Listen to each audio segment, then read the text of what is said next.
தமிழ்நாடு சட்டமன்ற பேரவைத் தலைவர் அவர்களே, மாண்புமிகு அமைச்சர்கள், நீதியரசர்கள், எம்எல்ஏஸ், எம்பிஸ், உள்ளாட்சி பிரதிநிதிகள், தலைமை செயலாளர் உள்ளிட்ட அரசு அதிகாரிகள், நம்ம தாய்நாட்டின் சுதந்திர போராட்டத்தில் பங்கேற்று இன்னைக்கும் வாழ்ந்துட்டு இருக்கிற தியாகிகள், தற்போது குடும்ப ஓய்வூதியம் பெற்று வரும் சுதந்திர போராட்ட தியாகிகளின் வாரிசுதாரர்கள், டிஜிபி உள்ளிட்ட அனைத்து காவல்துறை அதிகாரிகள், முப்படைகளை சேர்ந்த அலுவலர்கள், வீரர்கள், சிறப்பு விருந்தினர்கள், இன்னைக்கு இந்த சுதந்திர தினத்தில் கோட்டையில் கொடியேற்றுறத பார்க்க வந்திருக்கிற பொதுமக்களுக்கும், இந்த சுதந்திர தினத்தை கொண்டாடிக்கிட்டு இருக்கிற என் நெஞ்சில் குடியிருக்கும் தமிழக மக்களுக்கும், மாணவ மாணவிகளுக்கும் அனைவருக்கும் என்னுடைய சுதந்திர தின நல்வாழ்த்துக்கள், என்னுடைய வணக்கத்தையும் தெரிவிச்சுக்கிறேன். தங்களுடைய உயிரை, உடமைய, வாழ்க்கைய எல்லாம் இழந்துட்டு நமக்காக சுதந்திரம் வாங்கி கொடுத்த நம்ம சுதந்திர போராட்ட தியாகிகள், அதில் பிரபலமானவர்கள் மற்றும் பேர் தெரியாதவங்க அப்படின்னு இருந்தாலும் அவங்க எல்லாருக்கும், ஏன் அவங்க ஒவ்வொருத்தருக்கும் தனிப்பட்ட முறையில் என்னுடைய வீர வணக்கங்கள். நம்மளை ஒரு அடிமை மாதிரி வச்சிருக்காங்க அப்படின்னு தெரிஞ்சிட்டாலே மக்கள் மத்தியில் ஆட்டோமேட்டிக்காக ஒரு ஒற்றுமை ஒன்று வர ஆரம்பிக்கும். எல்லாரும் ஒரே மாதிரி யோசிச்சு ஒன்று சேர ஆரம்பிப்பாங்க. அப்படி ஒன்று சேர்ற இடத்துல தான் சாதி உடையும், மதம் உடையும், மொழி, இனம், இந்த மாதிரி எல்லாமே உடஞ்சி நொறுங்கும். அப்படி உடஞ்சி நொறுங்குற இடத்துல தான் கிடைக்கிறது தான் உண்மையான சுதந்திரம். அதுதான் நம்ம மகாத்மா காந்திஜி அவர்கள் அவங்களுடைய தலைமையில் 1947 இதே இந்த ஆகஸ்ட் 15 நமக்கு அந்த சுதந்திரம் கிடைச்சிது.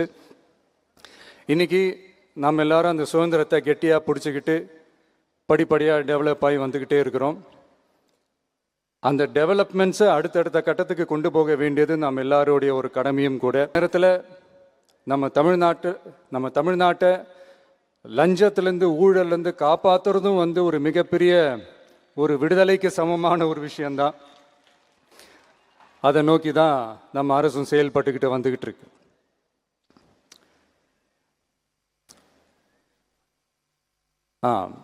இந்த 386 ஆண்டு பழமையான இந்த கோட்டையில் இங்கே மேலே ஏறி வந்து இந்த 80வது சுதந்திர தின நாளில் நம்ம நாட்டோட தேசிய கொடியை ஏற்றி வச்சு இன்னைக்கு இந்த விழாவில் என்னை பேசவும் வச்சிருக்கிறீங்க. அதுக்காக உலகம் முழுவதும் இருக்கிற என்னுடைய தமிழ் சொந்தங்களுக்கும், தமிழ்நாட்டு மக்களுக்கும், ஜென்சி இளம் சிங்கப்படை தோழர்களுக்கும் என்னுடைய மனமார்ந்த நன்றியை தெரிவிச்சுக்கிறேன். பிறப்புக்கும் எல்லா உயிருக்கும் அப்படின்ற ஒரு மிகப்பெரிய ஒரு கோட்பாட்டை அடிப்படையாக வச்சு தான் நம்ம தமிழ்நாட்டை லஞ்ச லாவண்யமற்ற, போதைப் பொருள் கலாச்சாரம் இல்லாத, பெண்கள் பாதுகாப்பு, சமூக நீதி அடிப்படையில்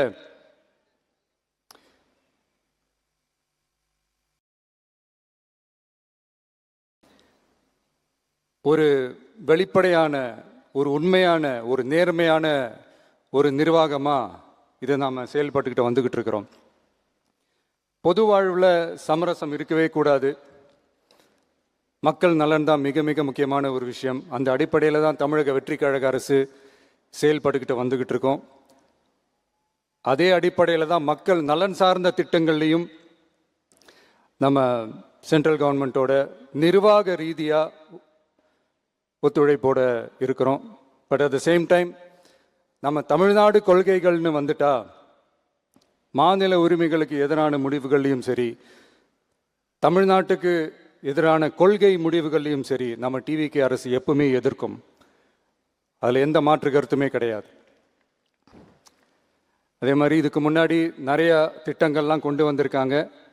அதில் எதெல்லாம் மக்களுக்கு யூஸ்ஃபுல்லாக இருக்கிற மாதிரி திட்டங்கள் இருக்கோ அதெல்லாம் கண்டினியூ பண்ணிக்கிட்டு தான் இருக்கிறோம். ஃபார் எக்ஸாம்பிள், ஜெயலலிதா மேடம் கொண்டு வந்த அம்மா உணவகம் திட்டம், அது இன்னும் மெருகேற்றி கண்டினியூ பண்ணிக்கிட்டு தான் இருக்கிறோம். அது மாதிரி காலை உணவு திட்டம், அதையும் இன்னும் விரிவுபடுத்தி 6th ஸ்டாண்டர்ட்லேருந்து 8th ஸ்டாண்டர்ட் வரைக்கும் அதையும் விரிவுபடுத்தி வர செப்டம்பர் 17ஆம் தேதி பெரியார் அவர்களுடைய பிறந்த நாள் அன்னைக்கு அதை தொடங்க இருக்கிறோம். ஸோ நம்மளுடைய அரசு, உங்களுடைய அரசு இந்த 3 மாதம் ஆகுது. இந்த 3 மாதத்தில் விவசாயிகளின் பயிர்க்கடன் ரூபாய் 5932.23 கோடி தள்ளுபடி செய்யப்பட்டுள்ளது. குறுவை சாகுபடி தொகுப்பு திட்டத்திற்கு ரூபாய் 134.83 கோடி வழங்கப்பட்டுள்ளது. ஒன்றிய அரசு நிதியுடன் ரூபாய் 12,642 கோடியில் 125 நாள் வேலைவாய்ப்பு திட்டம் மற்றும் ஜல் ஜீவன் குடிநீர் திட்டம் ரூபாய் 18,123.05 கோடியில் செயல்பாட்டிற்கு கொண்டு வரப்பட்டுள்ளது. சுகாதாரத்துறையில் சேவைக்கு நலம் AI செயலி கொண்டு வரப்பட்டுள்ளது. பேரறிஞர் அண்ணாவின் பிறந்த நாளான செப்டம்பர் 15ஆம் நாள் தாய் மாமன் தங்க மோதிர திட்டம் ரூபாய் 755.83 கோடியில் தொடங்கப்பட உள்ளது. மக்களின் போக்குவரத்திற்கு ரூபாய் 127.21 கோடியில் 300 புதிய பஸ்கள் வழங்கப்பட்டுள்ளது. தமிழ்நாட்டில் மது பழக்கத்தை குறைத்திடும் வகையில் முதற்கட்டமாக 717 டாஸ்மாக் கடைகள் மூடப்பட்டுள்ளன.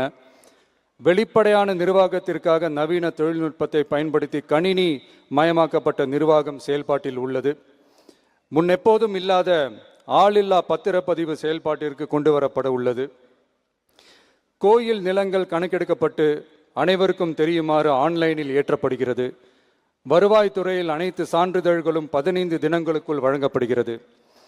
லஞ்சம் வாங்குவதை புகார் செய்ய புதிய வாட்ஸ்அப் எண் அறிவிக்கப்பட்டுள்ளது. அரசின் வருமானம் தனிநபருக்கு செல்வது தடுக்கப்பட்டுள்ளது. அனைத்து துறைகளிலும் லஞ்சம் ஊழல் ஒழிக்க தொடர் நடவடிக்கை எடுக்கப்பட்டு வருகிறது.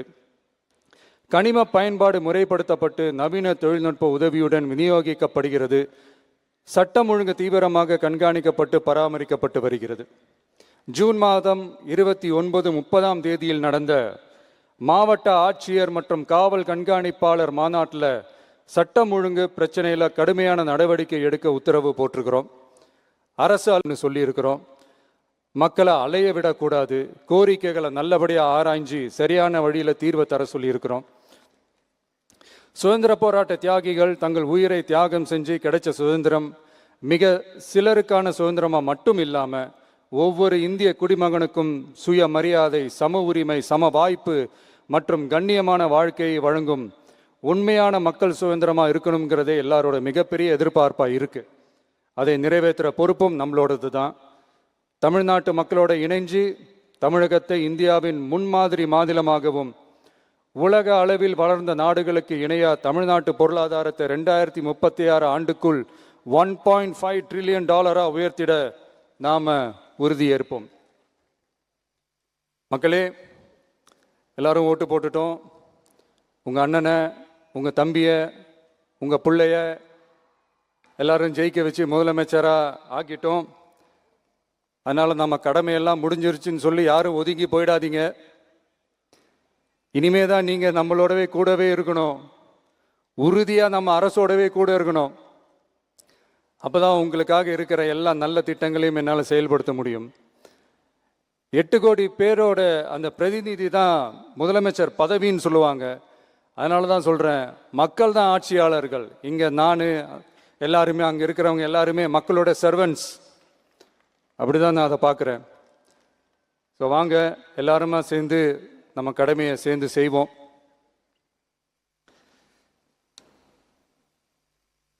நம்ம அரசுக்கு எதிரான சக்திகளையும் சரி சதிகளையும் சரி முறியடிப்போம். நீங்க எல்லாரும் நம்மளோட இருக்கும்போது எனக்கு வேற என்னங்க கவலை? நல்லதை மட்டுமே நோக்கி நகருவோம். அப்படி நல்லதை மட்டுமே நோக்கி நகரும் உங்க அரசு உங்களுடைய எதிர்பார்ப்புகளையும் உங்களுடைய கருத்துக்களையும் மனசுல வச்சுக்கிட்டு தான் நல்ல சிறிய புதிய அறிவிப்புகளை அறிவிக்க இருக்கிறோம். அதில் ஒரு சிலதை மட்டும் இங்கே நான் படிக்கிறேன்.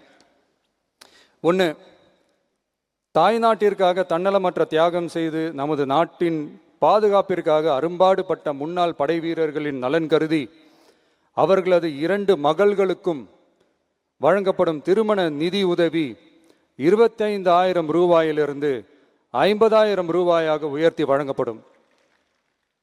2, மாற்றுத்திறன் கொண்ட முன்னாள் படை வீரர் மற்றும் அவர்களை சார்ந்தோர்களுக்கு வழங்கப்பட்டு வந்த மாதாந்திர நிதியுதவி 5,000 ரூபாயிலிருந்து 7,000 ரூபாயாக உயர்த்தி வழங்கப்படும். 3, மாநில அரசால் விடுதலை போராட்ட வீரர்களுக்கு வழங்கப்பட்டு வரும் மாதாந்திர ஓய்வூதியம் 23,000 ரூபாயாக உயர்த்தி வழங்கப்படும். 4, மாநில அரசால் விடுதலை போராட்ட தியாகிகளின் குடும்பங்களுக்கு வழங்கப்பட்டு வரும் மாதாந்திர குடும்ப ஓய்வூதியம் 12,500 ரூபாயாக உயர்த்தி வழங்கப்படும். 5, வீரபாண்டிய கட்டபொம்மன், முத்துராமலிங்க, விஜய ரகுநாத சேதுபதி, மருது சகோதரர்கள் மற்றும் வாவு சிதம்பரனார் ஆகியோரின் வழித்தோன்றல்களுக்கு வழங்கப்பட்டு வரும் மாதாந்திர சிறப்பு ஓய்வூதியம் 11,500 ரூபாயாக உயர்த்தி வழங்கப்படும். இவற்றிற்கான அரசாணைகள் அரசால் வெளியிடப்பட்டுள்ளது. I once again extend my respectful greetings and salute the people of Tamil Nadu who has broken the caste and religious considerations, rejecting money and muscle power, and gave us an overwhelming support to establish people-centric and social justice government. We are on a mission mode to achieve corruption-free government. We want our people to develop zero tolerance towards corruption. And we appeal to the officials and the people of Tamil Nadu to make our state corruption-free. இன்னைக்கு இந்த விழாவில் பரிசு வாங்க போகிற, பாராட்டுகளை வாங்க போகிற, விருதுகளை வாங்க போகிற அனைவருக்கும் என்னுடைய வாழ்த்துக்களை தெரிவிச்சுக்கிறேன்.